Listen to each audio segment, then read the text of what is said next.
thought we'd go out with a bang. I've got a very special guest in studio, and I, you know what? I don't think I've ever had a chance to really go over music with you in the studio here. I've got Jon Woodhouse in studio, and it's good to see you, Jon. Hello, Cindy. And of course, you've got the greatest music background and stories. Okay. You well, do. you know. You do. Yes, we can say I love music. I do too. We were just talking. I was saying how I never really got into playing an instrument because when I was young, I had a musical instrument store, and there were so many great musicians I gave up playing. So I asked you, do you play an instrument? I said no because I want to be great. What's the point? But you are great, and I took it out by playing other people's music, and you followed it by actually reviewing a lot of these people we love's music. And over the years, how many years at the Maui News reviewing? Well, I would say from 1983. Wow. Yeah. And before that, I started the first music column at the Bulletin, the Maui Bulletin. You know what? You beat me. I've been doing this show for 30 years here, and I've been doing radio a long time, but I didn't realize it was since 83. Yeah. Did you? So since those were written down, do you have records and copies of those early shows? You know, you mean like articles? You mean copies? Yeah. Did you keep Yeah, them? you know, I've had a few computer crashes and lost stuff, but I've got a lot of them, but I can't say I've got all of them. No. But wouldn't the newspaper would have them? Well, yeah, maybe. I mean, because it really is an interesting reflection of our times, because you were here long enough to know that we didn't get as many concerts back then. Right. It was hard to get the big because shows. before right? that, I mean, it's basically music is pre-Mac and post-Mac. I mean, that's it. Well, that's true. Yeah, no, that is true, because we didn't have a facility that can handle that. Yeah, because there was the Lahaina Civic. You'd have shows That's over right. there. That's right. And there was Royal Lahaina Tennis Stadium. In fact, I was working. Bob Dylan, do you remember that one? I actually worked on the Bob Dylan Did show. you Yeah, really? yeah, I worked on that one, and Crosby, Stills and Nash and the Santana show. I worked on that one. I remember that one too. Yeah. Yeah. But it was kind of, you had to go spend the night over there. Well, yeah, I mean, it's a bit of a schlep, isn't it, if you live on this side or up country or something. But I remember back in the early 80s, I'd think nothing of driving from Kula to the Blue Max or something. Just what you did. And still people still say, oh, the old Blue Max, and Right. but we're going to wax a little nostalgic because it is the last day of the decade and 2019 goes away, and we are both kind of comparing notes. I don't get to go to as many shows as I'd like, but you still are out there doing so many, and not only that, you get a chance to interview people who are legendary. Sure. Although sometimes you get like, we don't do interviews, and then you have to pull out, the stops and figure out what to do for the interview, right? Which does happen sometimes, right?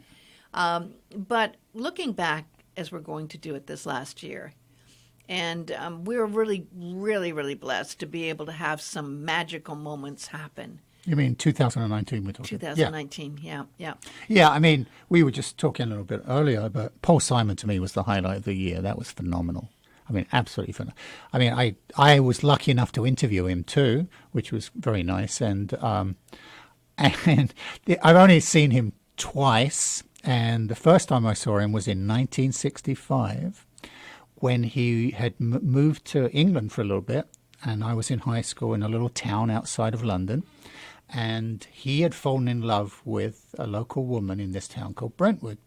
And that's Kathy's song was written for her, plus Homeward Bound was written for her too. Was this before Simon and Garfunkel? Well, there was Simon and Garfunkel, then they broke up, and then they got back together. Uh-huh. So he was like a folk singer in England for a little bit. So one day in my school, we had an announcement that this American folk singer wanted to give us a free show. And it was Paul Simon. That was 1950. Were you aware of who he was? No idea. But, loved, obviously, hearing him and realizing how great he was, and became a fan then, right? Did you tell him when you got to interview him that you saw him? Well, I did, but we couldn't, we only had an X amount of minutes to do the interview, Yeah. And I had to, anyway, so I just gave it. I told Keola Beamer because he was hanging out with him. And right. He was going to tell Paul, but... Anyway, but back to the show. The show was phenomenal. The band was all virtuosos. Yes. And, considering he's been doing this forever, I just thought it was we were just extremely blessed because he stopped touring. Yeah. And so he only did it because he likes Maui. Well, actually, he loves Maui. And he wanted to do some environmental shows to help environmental groups here. Well, so we were very, very lucky. And I went out, and I don't usually buy expensive tickets, but I got the expensive ticket. They were expensive. Yeah. And I didn't do the VIP ticket, not that much money. Right. But at the same time, it was enough where you could really feel the vibe. And I really only expected a band of probably maybe 5-6 people. 13 people, I think. I know. Right? Yeah. Unbelievable. And the classical group he brought from New York, phenomenal. I didn't know they were from New Oh, York. yeah, they were great. They're an actually established New York group. Uh-huh. Yeah, they had it. They knocked it out of the park with Renee and Margaret Magritte. Yeah, Renee Magritte. Yeah, Renee Magritte. Yeah, the Renee Magritte tune. Yeah. Beautiful. And what I loved, because he'd done these new arrangements of some of his old songs. There's actually a guy called Bryce Dresser was the guy who actually arranged them, and he's in the group The National, and he actually was on Maui many years ago studying guitar. I didn't know that. Yeah. There were other wonderful moments. One that didn't get to be seen by so many people, but you were there, I know, for the when Willie Nelson and Lucas and Micah and Woody Harrelson did a great introduction, which I got and went viral. But also there was, Pat Simmons Jr. Yeah. And Tavana opened it. Tavana opened it. It was the benefit for the new foundation. That was another great concert. And but it Luke, to me, Lucas is phenomenal. He's Promise of the Real. What a year he's had. Oh yeah, what an amazing year. Besides the movie and everything, Yeah. he's coming out with fabulous music now. So really, I think he's going places. It was an incredible show. And he's got a great attitude. Yeah. Well, that's the thing. Willie and Annie are very solid, down-to-earth folks, right? Yeah. Even though Willie's a superstar, and Annie's got a history with education and Montessori and stuff, and they've raised great kids. Both Lucas, and yeah. Of course, Lucas will be playing with Willie tonight at Shep's party there, and of course this coming Saturday. Lucas and Micah, I meant. So yeah. And of course, it's going to be an amazing night for Willie K. He's actually opening for the Shep party at the Wailea Beach Resort, and then going over and performing at Mulligan's, which is amazing. And then this Saturday he's got his blues festival. And he was fabulous at the War. He opened for War, right? He was fabulous. Was he? Yeah. Wow. War's another great group. Amazing, great show, great dance party. Yeah. The dance floor was jammed. You couldn't even move. Yeah. I mean, there have been some really amazing moments, and the things that are so blessed is when we get some of the people who do love Maui who will come and perform. When you look back over this last year, Michael Franti, that's my second highlight. Yeah, really. Yeah. Now that's it was like going to church with Michael Franti. It was phenomenal. The energy, it really is like being in a gospel church or something with him. He raises this phenomenal energy level, and the crowd is going insane. And it was, to me, it was like, apart from Paul Simon, it was the highlight of the year. I missed that one totally. Yeah. When was that one? I made some notes. You got look at my notes. He's a writer. Can you see that I'm putting on Facebook? He's got pages of notes. That was in May. Yeah. It was like a non-stop dance party. Yeah. Wow. Yeah. And that was at the MAC? Yeah. Yeah. And it was great because he closed it with, he got tons of kids to come up on stage. Wow. And it was a sing-along of John Lennon's Imagine and Bob Marley's Three Little Birds. God. I mean, it was just awesome. Yeah. Wow. Yeah. So that one surprises me. That's a good one. And then was that indoors? Yeah, it was castle. And then my third one, which probably might not be everyone's taste, was Zakir Hussain, the Indian tabla player. Now, I wouldn't have guessed that. He was phenomenal. Now, I've heard about him. Well, he's like the Jimi Hendrix of tabla. I mean, if you had a Jimi Hendrix, he's just he played with Ravi Shankar, everyone under the sun, played with George Harrison, and he's beautiful soul too. I had a really lovely interview with him, and I love Indian classical music, so this was like a super treat to someone of his caliber. It was like Eric Clapton stepping on stage, or Ginger Baker or someone, it was that caliber, but in Indian classical music. Well, I have to agree with you on that, and I have a couple of friends who are musicians from India. I was lucky enough to have Rupam Sarma, who came over from India, and he's actually... I worked on one of his CDs that he put out, One Little Finger, from the soundtrack to the movie, and that made the shortlist for the Oscars. Very nice. And I just looked today at where the economy is going to be in 2030, and Coming in right 2030? behind China. Yeah, coming in right behind China is India. Oh well, For the second largest would not be economy. So, surprised, but it's good that we're aware of the power of.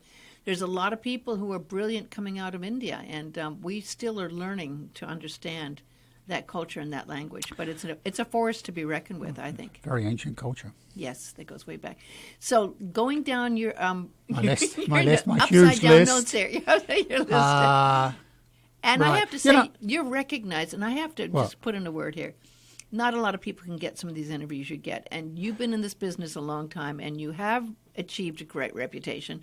But like I say, a lot of these musicians kind of feel like they've already done that stuff, right? Mm. And so, do you? Well, yeah, go ahead. Does it help the fact that you've been here so long and that you have the history of doing these interviews on a world class level that helps you get some? Cindy, it's because I'm English. Is Let's not beat about the bush here. It's very funny. I like it. Well, the English accent doesn't hurt. Well, yeah. I think really what it comes down to me, there's a couple of points. It's Maui. It's not like I'm in LA or New York trying to get an interview. Mm-hmm. And I think I do a lot of research for every interview I do. Yes, you do. And so I ask, quite well, like when I was interviewing Paul Simon, there were questions I asked him. He went, "Oh, so you know about blah blah," Mm-hmm. and it was like, yeah. And so I think an artist would appreciate that because it's not, true. I'm not asking what their favorite color is or something, right? Mm-hmm. And so I think it's a combination of the fact that it is Maui, and I do know what I'm talking about. Basically. I've done about, I started trying to count them, but I've done about 18,000 interviews over the years, and you've done so many, but. On interviews, do you try to do a conversation and bring out things in people and some of these musicians that may not be the stand?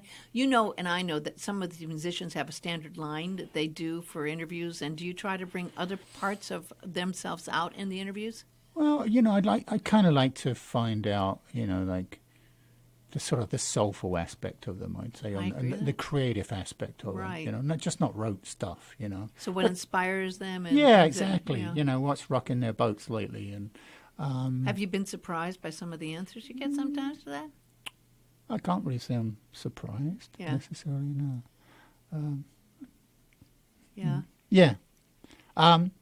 So it's just, I think it's. You just showing that you know who they are, right. rather than just a name and they made a couple of albums or something. Mm-hmm. Mm-hmm. Yeah. So going back over others, and I'm trying to remember some of the others. Like last year? Yeah, like last year. Okay. Well, I think one of the things that I think is of course it's the Mac. The Mac has so many great shows. Oops, I dropped my oh my Facebook God! Live. Sorry about that, folks. Sorry about Facebook. We lost you. Hello, come in. They're come still in. here. 1 2 1 2.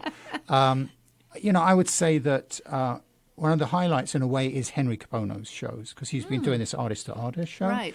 And he brings in all these great musicians, and so it's like the best of contemporary Hawaiian music, Uh-huh. And, I was thinking about Henry. I mean, really, no one can touch him in terms of what he does. And he consistently puts out great albums. I mean, still today, and he's been doing it, since the early 70s or something. And he's a great guy. And he's a beautiful guy. 100% Hawaiian, beautiful soul, beautiful heart. No attitude. I mean, no. Yeah. See, that's the thing. The real artists, the true artists, they don't have the egos like some of these other guys. Yeah. I've noticed that. The guys who are like the cream of the crop, because they got nothing to prove, So anyway, I thank you for thinking about that, because you know what? Sometimes people who've been around like Henry Capono for so long don't get the recognition because they've just, they've been doing it so long. And there are a lot of great newcomers. But when Henry did decide to do this and did a great TV show as well on this, to try to really help support new and upcoming artists, I thought it was a great idea. Yeah. And he's got the Hawaiian Style Band coming up, right? Yeah. And then you got Harper, who's like about to do their 9th month. Kind of blew everyone's mind, Yeah, huh? it's like the never-ending Harper gig at the Mac, Yeah, but still selling out. Selling out every time, So it's pretty, it's the McCoy, and it's small, but it's still extraordinary. It just shows their appeal, because they're great. They Yes, really are. absolutely true. I'm trying to think of, Corinne Bailey Ray. of records. What's the name of that song? The big hit. The records play. Put the record on. God, yeah, put the record on. Right. You're right. Yeah. She's a dynamic woman. Oh my God, I'm in love with her. She was amazing, just incredible. You know, I had a chance to interview her last time she came around, and I was very impressed with her. And it turns out that she's friends with the guy I had not seen in 45 or 50 years. I told you I had a musical instrument store. And Ray Brown Jr., who was Ray Brown's son, and Ella Fitzgerald was the mother, came in. He went to Beverly Hills High School. Right. His parents wouldn't buy him a drum set, and he wanted drums, so I backed him getting his first drum set. It turns out Ray Brown Jr. is now living on the Big Island. Oh, wow. So, and she knew him. She had played with him and everything, and he's doing great music, but very under the, under the radar. Right. Yeah, definitely. But she is a great artist, and you know what? People still don't recognize her as much as they should. It was like seeing a new Sade or something. I mean, she was that level. I mean, and just so classy. I mean, very kind of sophisticated, but like not complex, but not really simple. And a great voice. Beautiful voice. Yeah. I mean, that was a major highlight. And then Tamani. Tamani's very, very talented. I think a little underrated, right? Yes, very. I mean, but I see that as like unbelievable where it's going to go. Yeah, I mean, she's like a goddess on the ukulele. I mean, she's phenomenal. And it was interesting because there's a British show called Doc Martin. And Martin Clunes, he's the actor, and he had actually a travel show for British TV, and he interviewed her, and I saw the clip, and you could see him watch her play, and his jaw drops because he can't believe anyone can play the ukulele like her, And she's magnificent on stage too. She's got a presence. She's gorgeous. She's charismatic. Yes. It's incredible. And she's gorgeous too, right? So is this someone who you think when you see artists like that, who you can see have everything, the whole package, right?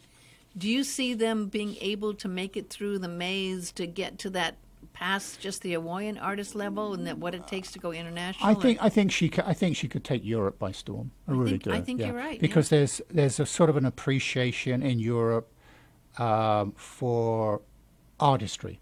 Let's put it like that. Yeah. And the fact that she is sort of like stunning, and she's spellbinding, and the way she moves and dances on stage. So it's like the whole, it's the whole thing, right? Yeah. And she's besides being an amazing ukulele player, and she's got these very dramatic instrumental tunes. So I really think she could do well in Europe.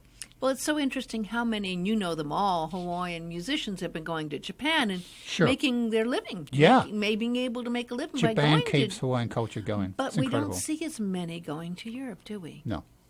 And I know it's further away. I think it's because there's, ukulele festivals in Europe and stuff, but it's more of a niche market. Uh-huh. I don't know how it can kind of spread out from that. But if you had a few people laying down the groundwork, and of course we have some wonderful, and them, booking agents who help book some of these people who only can make a living here by going on tour around the country and going to Japan, right? Yeah. But I don't know if we have booking agents that book Europe as well. But that would be an interesting thing to see. Yeah. All right, moving on to the other great moments. And I love what you're saying. I mean, some of these are brilliant moments I didn't get to see, but I know some of the people, so it's great to see them get recognized. Well, I think, because reggae is so popular still here. That's true, yeah. And is it as popular? A lot of people say it's not as popular. Some people say it's kind of fading. It's dipped a bit. Yeah.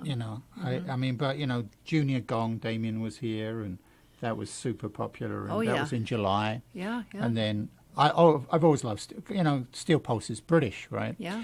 And I've always loved those guys. They're up for a Grammy. Yeah, well, their new album is like brilliant. Yeah. I mean, they're so, politically conscious, and they take on so many different issuise on their latest album. And they are world class. You're absolutely right. Yeah. Oh yeah. And he's still got the voice, David Hines. So they headlined the Republic Music Festival. That was in September. So that was a great show. Uh-huh. You go to about 2-3 a month? No. Maybe a couple. Couple months, okay. But then my other British buddy, Richard Thompson. Oh my God! Well, Richard. Now I hope everyone knows who Richard Thompson. This guy is phenomenal. An amazing writer, and he's played with the best of people. Yeah. And I mean, Bob Dylan's even recorded one of his. No, not recorded, but he played one of his tunes. The guy in is concert. brilliant. Yeah, absolutely brilliant, and I can't believe he's never really in America been recognized, except for kind of the people who understand the folk scene. It's kind of like a cult following, because It's not everyone's cup of tea. He's very But British. boy, does he write well and play well. And his guitar playing. He's never actually, he'd always played acoustic before. And he came with an electric trio. Oh, and my. He's like the Eric Clapton of guitarists. Now, I didn't know that he came electric. I always thought he was acoustic. Oh, no. Oh, okay. He's a master at electric guitar too, right? So he played electric, and it was knock your socks off. Well, it used to be him and his wife, Linda, right? Linda, yeah. And they're not doing it together anymore. Sufis. He's still a Sufi, Oh, he actually. is? Yeah. I didn't know he was a Sufi. Yeah. Well, I wouldn't have guessed that. Yep, he is. Well, for those that don't know, Sufi's the mystic realm, and we can go Rumi Sufi, right? Right. If you think Rumi Sufi. Yeah. Yeah. Yeah. Okay. Yeah, so that to me that was probably the fourth on my list. Richard Well, Thompson. that's pretty good. Because being English and he's English. But he is brilliant. Yeah, but he's brilliant. Yeah, Was exactly. he in the castle? Castle? Okay, It was a that's castle good. show. Yeah. And well, I'm not a huge fan of country music, but I really enjoyed the BMI festival, right, with Miranda Lambert and Maren Morris. I've heard very good things about that. Yeah, it's like it's really like a songwriter showcase. Yeah, right. And so Lily Miola was Lily was on there. Yeah. Lucas was on there. Lily and Lucas played together. Which is nice. Yeah. And it's acoustic guitars. And so there's no bands. It's just the artist, and they're sitting on a chair, usually accompanied by another musician. And they talk about. Did it feel intimate? Yeah, well, I was close to the front, so Yeah. kind of, It was at the castle, or was it? No, outside. Oh, it was A&B. outside. Okay. Yeah. And you could, and the interesting thing about Miranda and Maren is they're really sort of into female empowerment. Yeah. And because this whole thing in country music, country radio, it's just playing the dudes, right? They don't hardly play any women. And so these... Well, it's changed some. It's changed some. It has. Quotes some. Yeah, uh-huh. But it's basically, the bros. And so they've come along and said, we're going to really push women. So they go on tour with just women, And Oh, they're really? oh, yeah. And so they've been very strong in pushing sort of the women's perspective I was in not country. aware of that. Yeah, that's why I kind of like them, because they're kind of hip like that. But anyway, it was really great, and I really appreciated the format. And it was, they get to talk about the songs and the inspiration for the songs. I think it's fantastic. Country isn't like the country that Willie Nelson country. No, I mean, country is different now than it was before, and there is more room. Well, it's like Old Dominion coming up, right? Yeah. At the Mac. Yeah. And, I was listening to their latest album, and there's a couple of tracks on there. I would never know it was a country band. Yeah. I mean, it's very pop, Yeah. And they're known as the most popular country band in country now. And then there's the whole thing with Americana and the roots, Yeah, that's another angle, and there's a right? lot of country artists that are going towards folk or roots and going. Yeah. But I mean, you don't normally go to a show and go, I want to see an Americana artist, Right. Or well, I would like to include over the time that things that Willie K has done, and when you think of the volume and amazing shows over this last year, what Willie has done. I was talking to a friend earlier today, and I remember him years ago. He opened for the Commodores in the castle, right? And he was late getting there because he had some hassle with security or something, And he went on a riff for 15 minutes of telling jokes about security and flying. And I was literally crying on the floor, dying laughing because it was the funniest thing I'd heard in years. I mean, he's actually a brilliant comic. He is. And I remember seeing Amy and him when they were together. Oh, my God, yeah. Do you remember them doing the bits back and forth between them and how it's that funny Sonny they and were? Cher thing, It's like, I mean, so he can play anything, he can sing anything, and he's a comic too. It's, I mean, he basically is, untouchable. Well, in when Hawaii. you say Renaissance man, that doesn't even cover I everything know. that he does, Yeah. And did you see Emmy's Moments, the last documentary that she just made about No, him? I didn't actually. I didn't get Well, to see if people get a chance to see it, he goes over it. It was done over the last 2 years about him, cancer and how he's dealing with it and everything. And you can really get, because, I mean, we can't bring up Willie without people saying, how can he do that, having stage 4 cancer, and tonight he's doing 2 shows, in his own show. And the big gig with Willie, with the Shep. Mulligans, and then the one also with Shep. And and then the Blues Festival. And, of course, his Blue Festival have blown everyone away over the years, of what he does.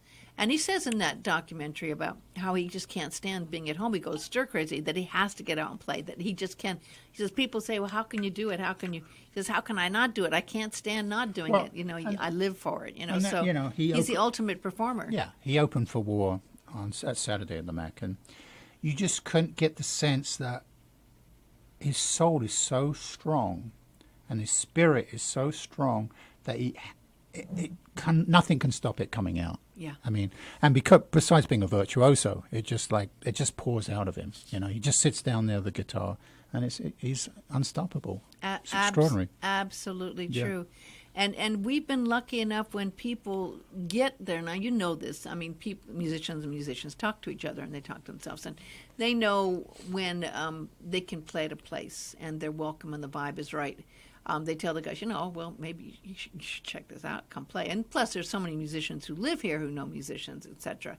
And a lot of them can't make the money here, obviously, that they could make if they're touring. Sure. But we get lucky sometimes from people coming through.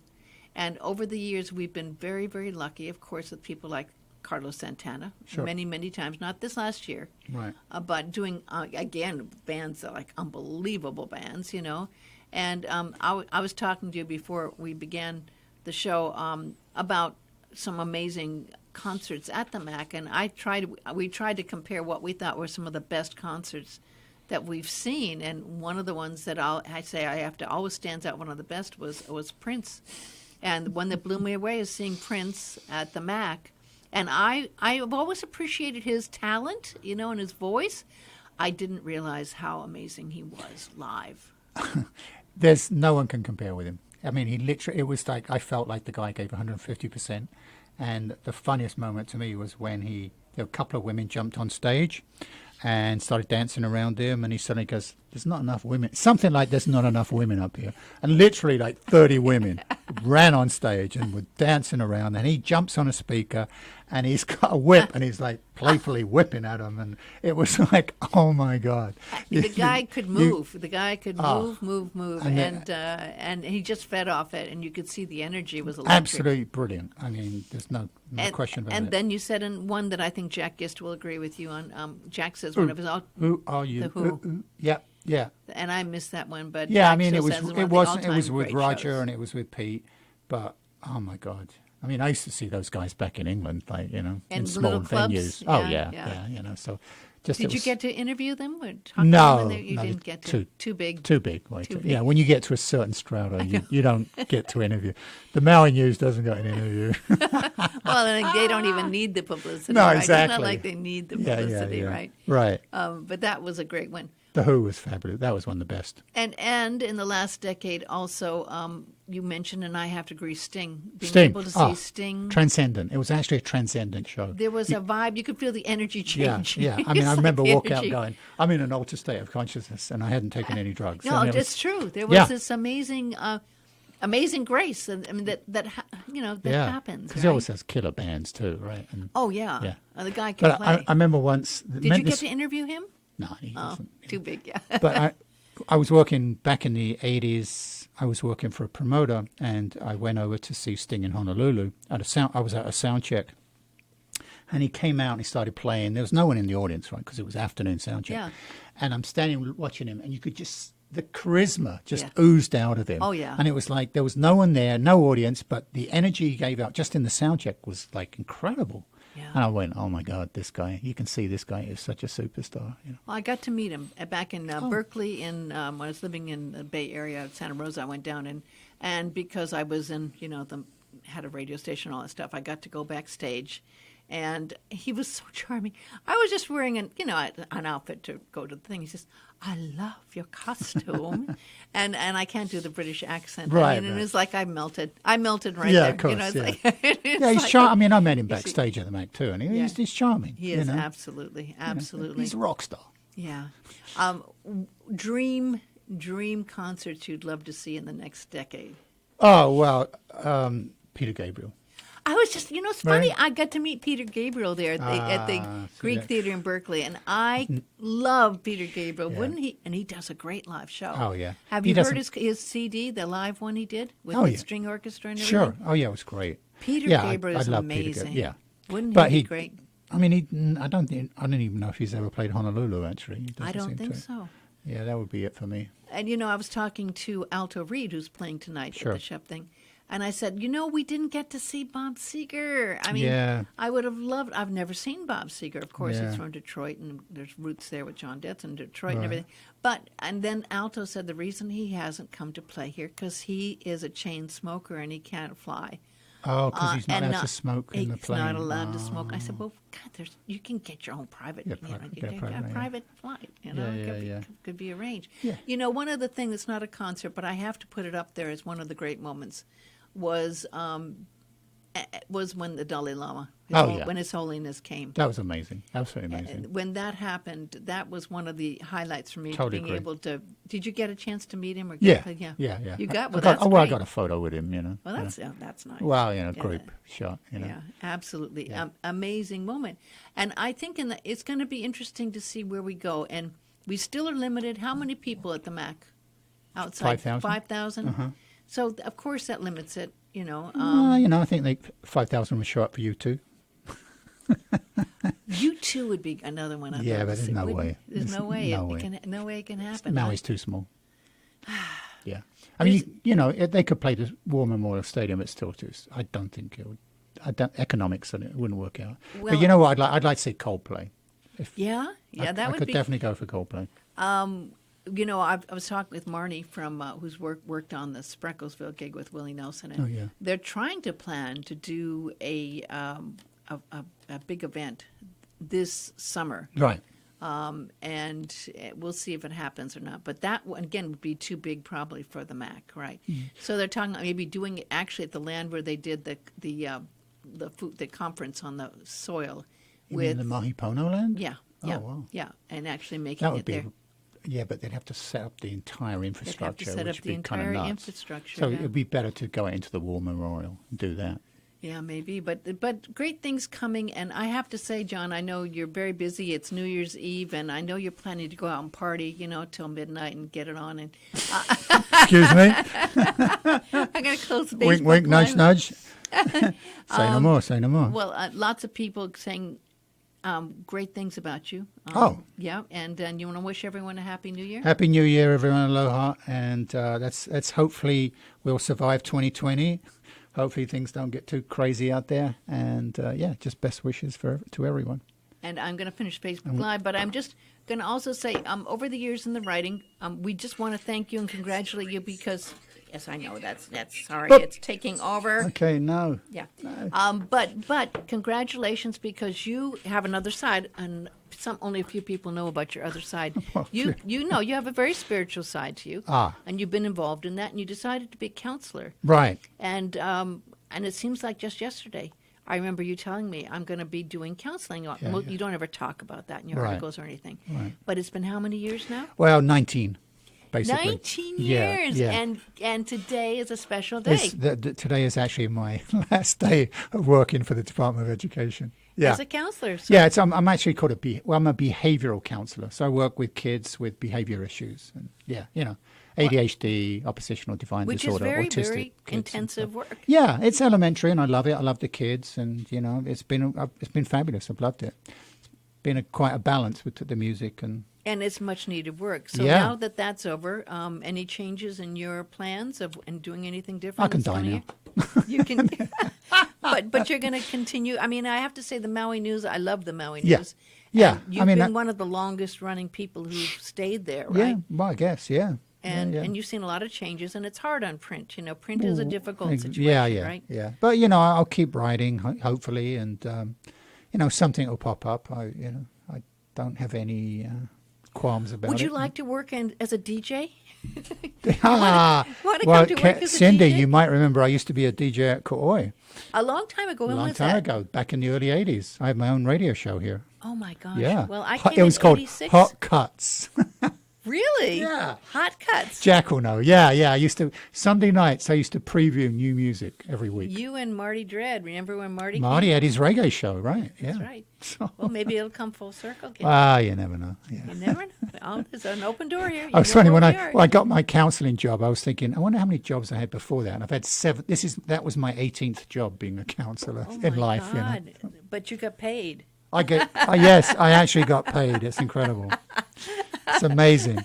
A labor of love, and I get paid. People don't understand that side of music. And Right. Music is like a labor of love, right? Right. But it's what a treat to talk to you. And, thank you. I do always read your articles, and Thank you, I really Cindy. appreciate your writing. And I usually learn something, which is wonderful, and it really keeps us posted about what's going on. And I'm English. You play a very important role. In well, that. yeah. You know, really for me is I love music. I love talking to musicians, and I just like actually getting people excited about music and different artists and educating them. A preview There of we what go. you might be talking about. Pamela Poland. Oh my God. And I